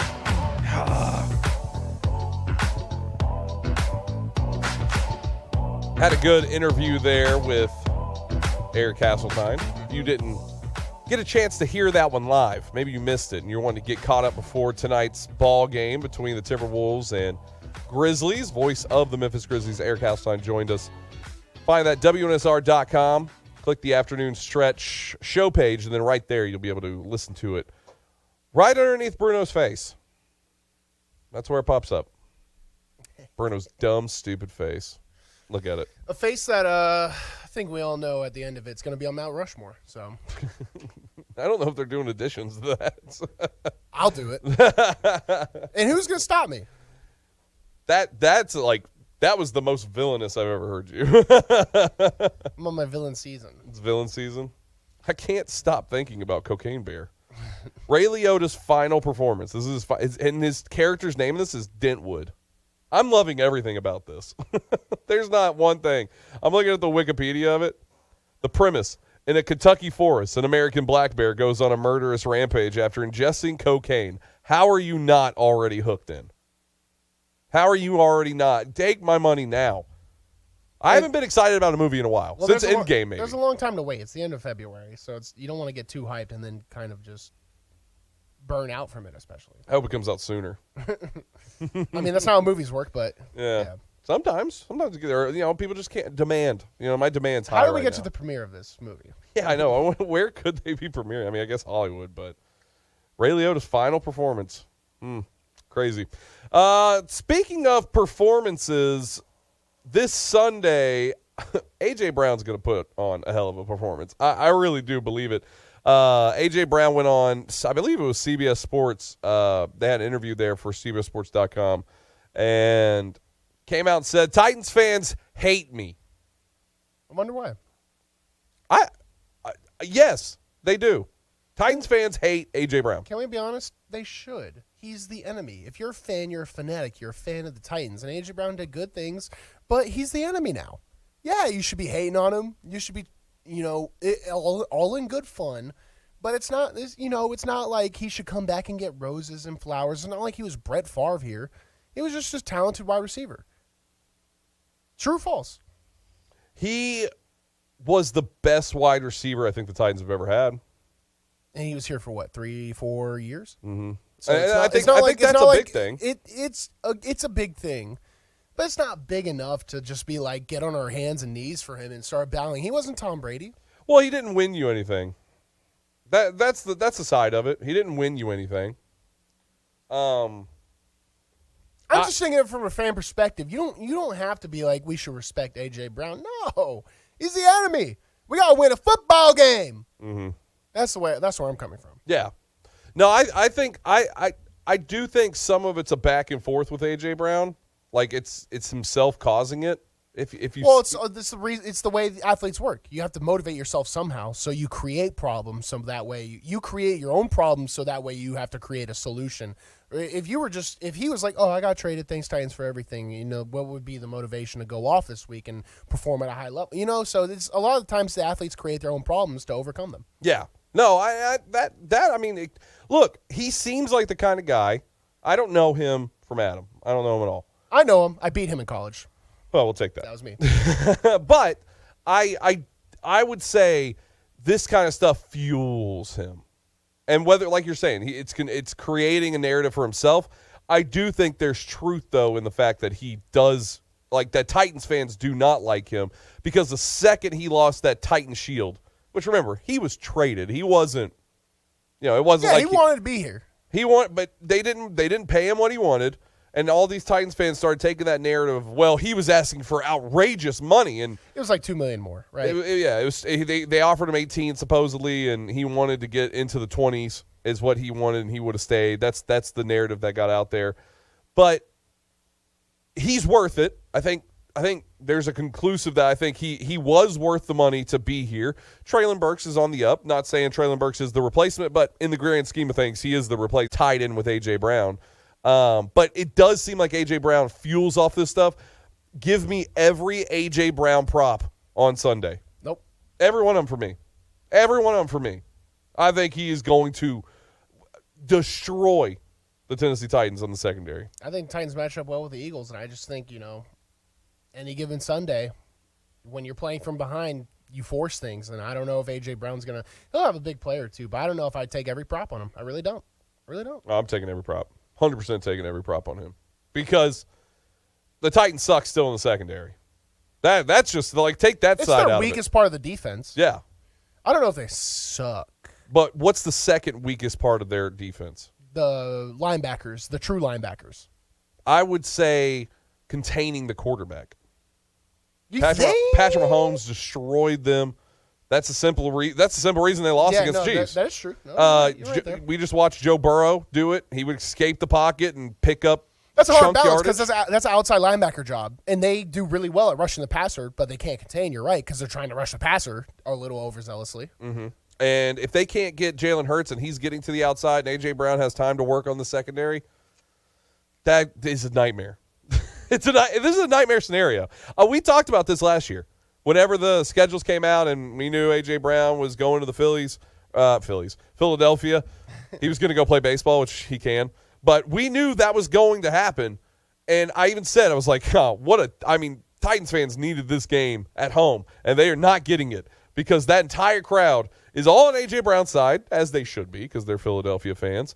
And I bet A.J. Brown, everybody was like, well, A.J.'s probably just going to be hurt in that game anyway. But he hasn't been. He's been remarkably healthy this entire time.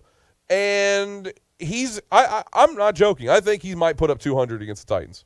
I really think he might put up 202. There's no shot he puts up 200. I would say 120, 130 is going to be the max, but extremely possible.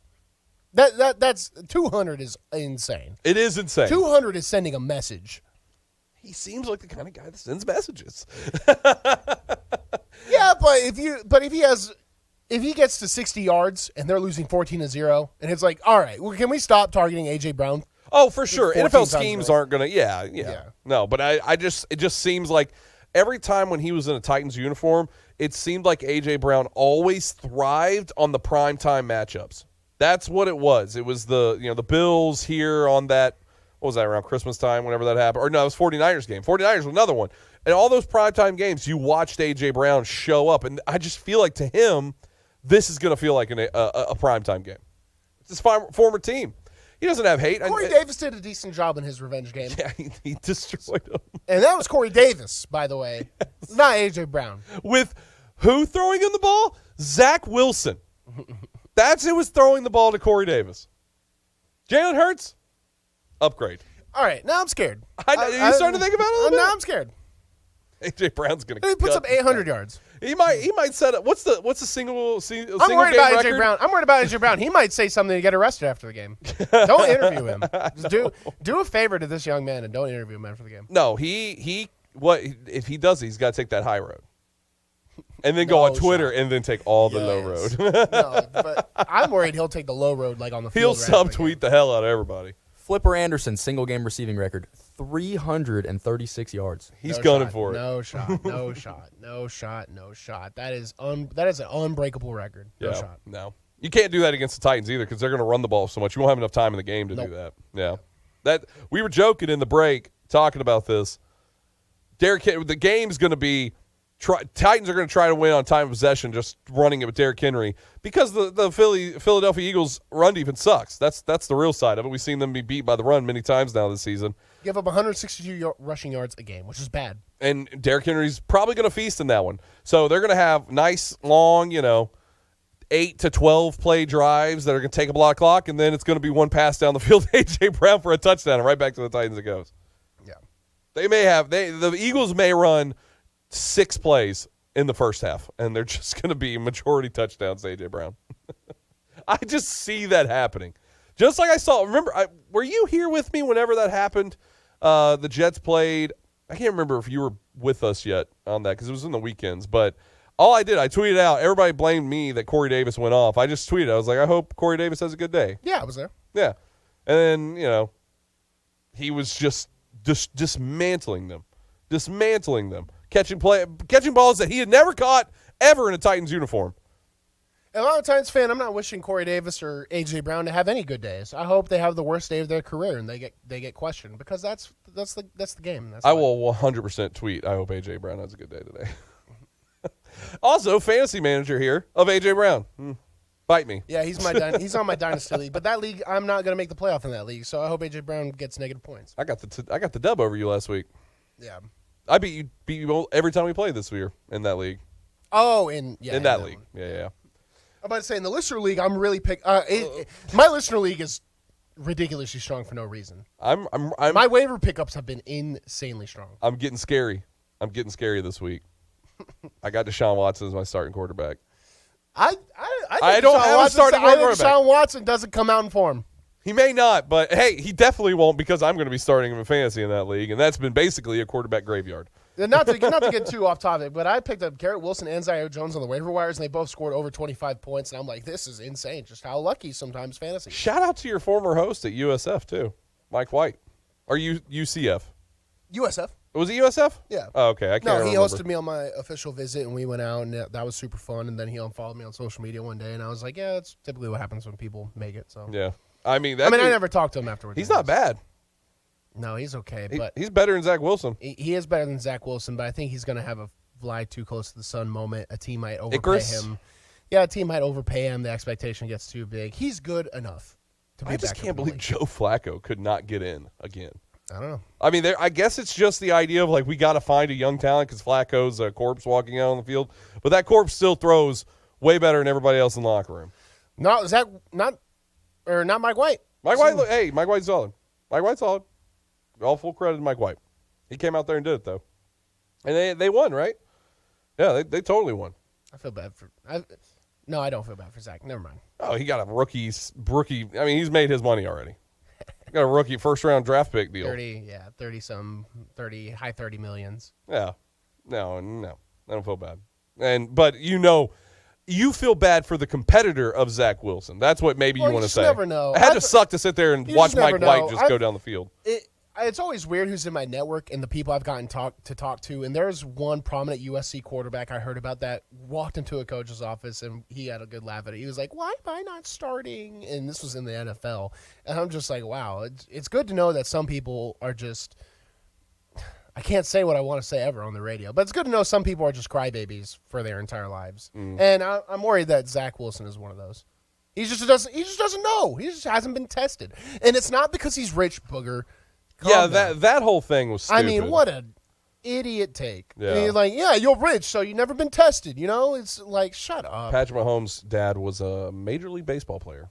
Kyle Shermer's dad was an NFL. He's been in the NFL for a long time. Yeah. Kyle Shermer's one of the toughest dudes I've ever met in my life. One of the hardest workers. So just instantly the dumbest take I've ever heard. Wombles on Twitter. Is Joe Flacco elite? No, he is not. No, he's not. But he is better than Zach Wilson. And they were good when Joe Flacco was on the field, them being the Jets. And Joe Flacco's got nothing to lose. You think he won't just bomb it down to good wide receivers? It's like Garrett Wilson's somewhere down there.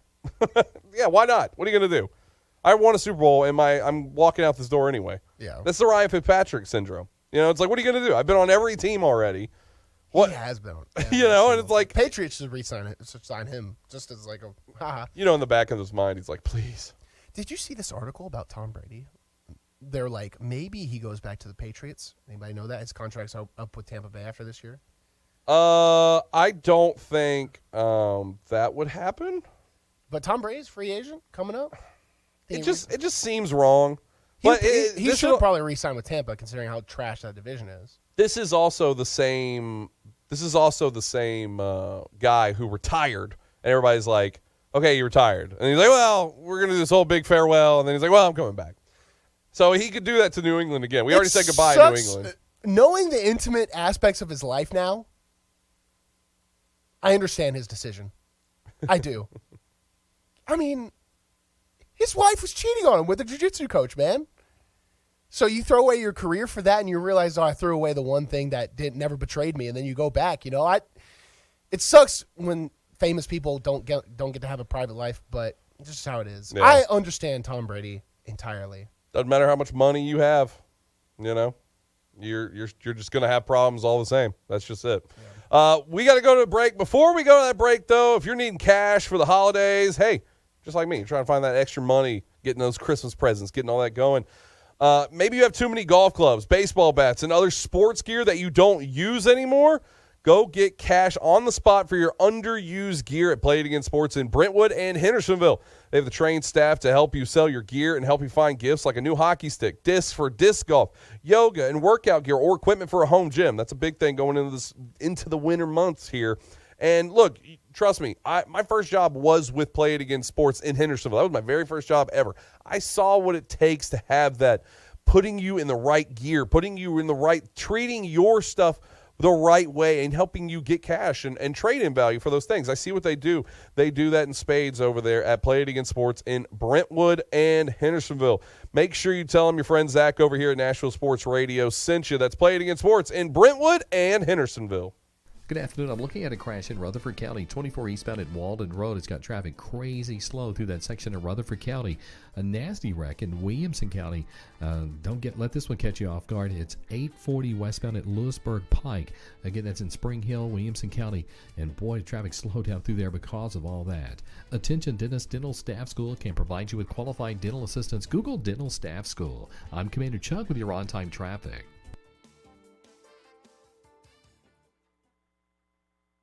Are you tired of your current vehicle? Maybe looking for a new or pre-owned vehicle? Hey guys, it's Zach. Hayes Nissan of Rivergate is the best choice for your vehicle needs. Located at 1550 Gallatin Pike North in Madison, Hayes Nissan of Rivergate has been serving the Middle Tennessee community for over 3 decades. That gives you confidence that Hayes Nissan of Rivergate can find the perfect vehicle for your lifestyle and your budget. Their friendly and knowledgeable staff will make sure you are taken care of. I should know because I've seen it firsthand. Every vehicle I've purchased has been from Hayes Nissan of Rivergate, and I love the entire process. Now, I don't want you to forget about their award-winning parts and service department. It has everything you need to get you back on the road. Go visit them on the web at nissanofrivergate.com. They're open there 24/7, 365 days a year. Or give them a call at 615-865-7220. Again, that number is 615-865-7220. That's Hayes Nissan of Rivergate, where your dollar always goes farther.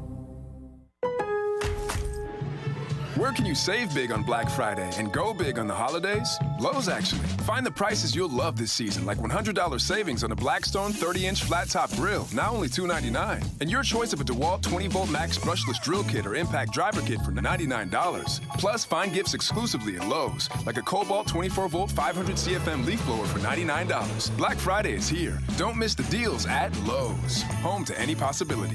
Offer valid through 11/30 while supplies last. Geico presents Daily Affirmations. Repeat after me. We are filled with an abundance of joy. We are filled with an abundance of joy. Also an abundance of questions. Good thing Geico has 24/7 claim service to help answer questions and resolve claims quickly. Good thing Geico has 24/7 claim service. We are also filled with an abundance of biscuits. We are also filled with I don't think it works this way. Oh, and jam. Don't forget jam. To manifest more Geico in your life, go to geico.com.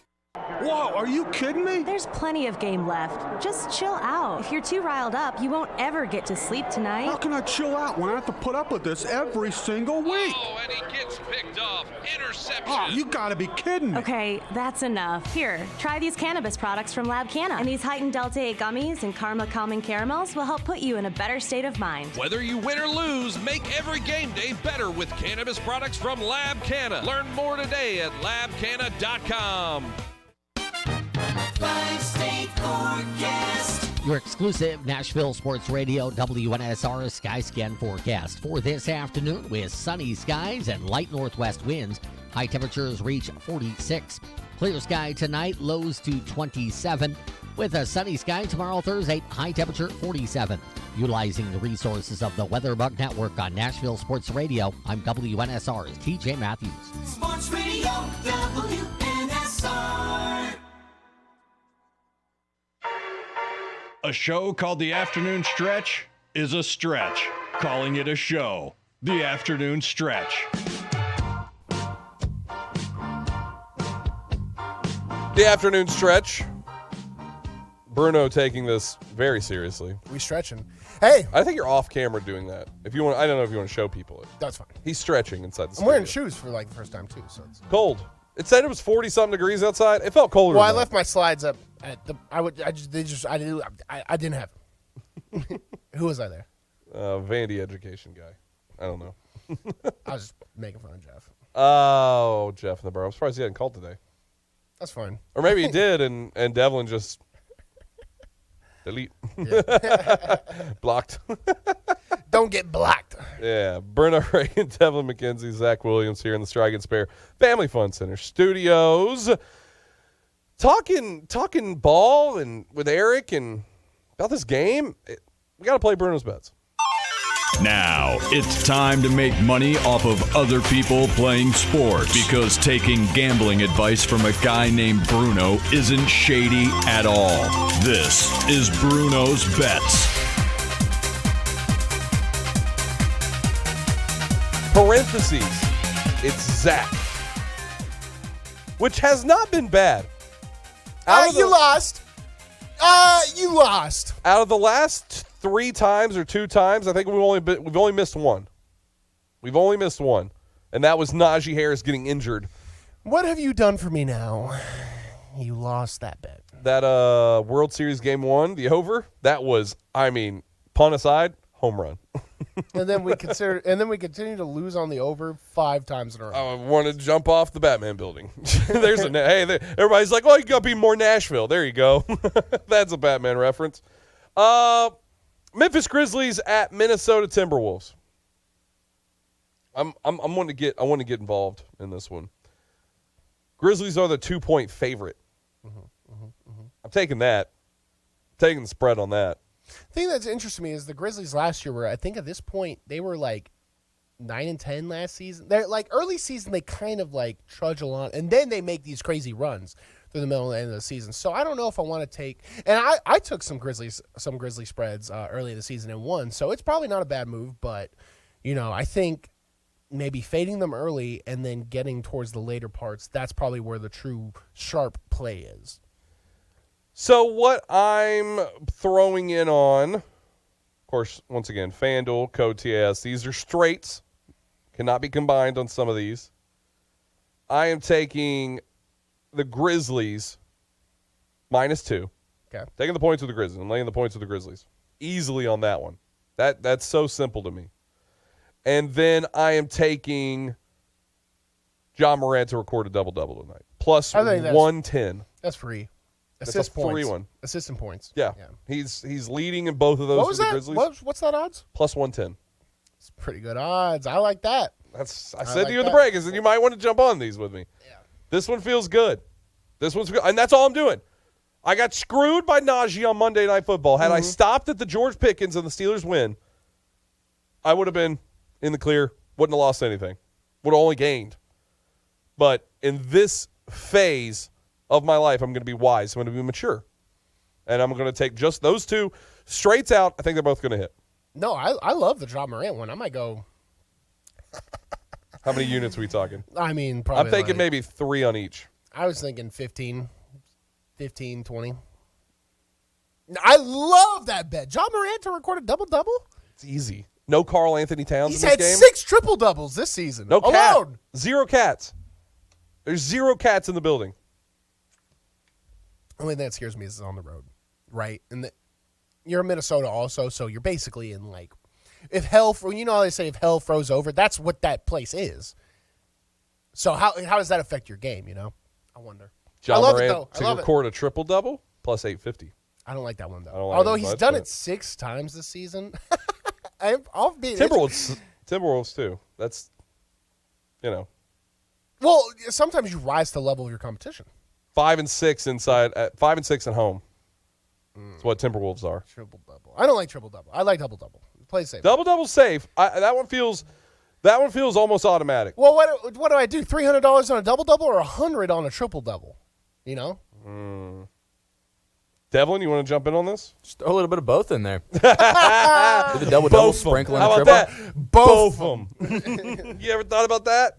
You ever thought about both of them? You could do that.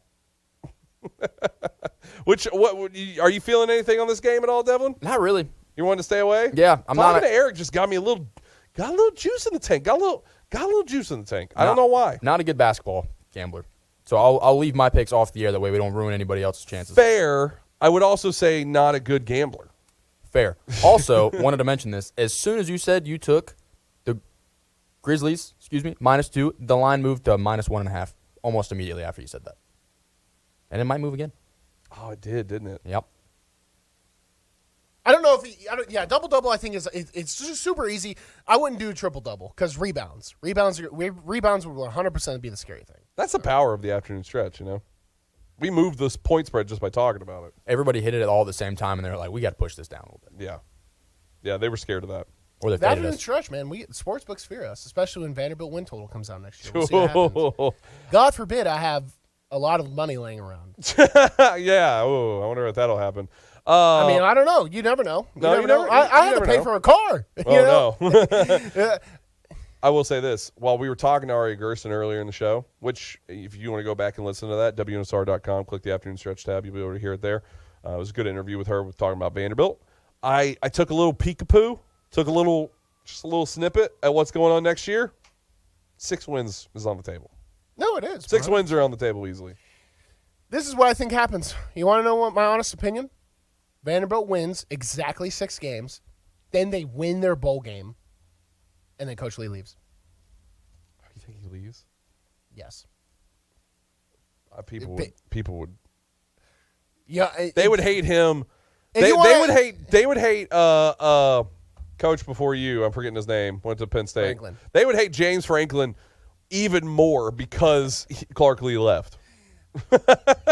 I hate saying that, but it just seems like the trend with Van. He won 5 games, barely scraped by the tail of his teeth. And they're national media writers are like, well, Stanford should consider him. And don't talk about, this is alma mater. He wants to stay here and build. Shut up.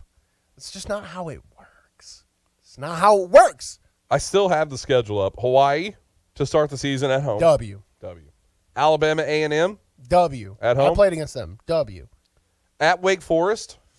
No. Questionable. No Sam Hartman. No Sam Hartman. So questionable. Toss up. I would say 40% chance to win. At Vegas, UNLV. Any game on the road is scary for these guys. So I'd say 80% chance to win, but not 100. Kentucky at home. Winnable. I think unironically Kentucky might do better without Will Levis. So I'm going to leave that on the table. I'm serious. Missouri at home. Hey, you have to stop this Missouri losing streak. Beat them. We haven't beat them since 2019. Beat them.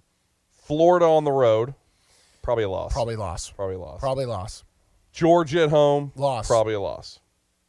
Bye week. No loss. On the road at Ole Miss. Who knows? They still going to keep Lane Kiffin. Yeah. Auburn here at home. W. It just feels it. South Carolina on the road. L. Another bye week. We'll never beat South Carolina ever in my life. And then at Neyland. That's what it comes down to. That all might over be again. what it comes down to. All over again. I do think that. I really do. I think if they have the exact same outcome next season, people should still be happy. If you get 2 SEC wins next year and you didn't go lesser, I think people would be happy. No, we don't get to go to the Iron Bowl or the Heinz Ketchup Bowl in Cleveland, South Tax Carolina. Slayer Bowl. All right, we're done tonight. Rivers always told you I love you and you matter. Have a great night. We'll be back tomorrow, Thursday.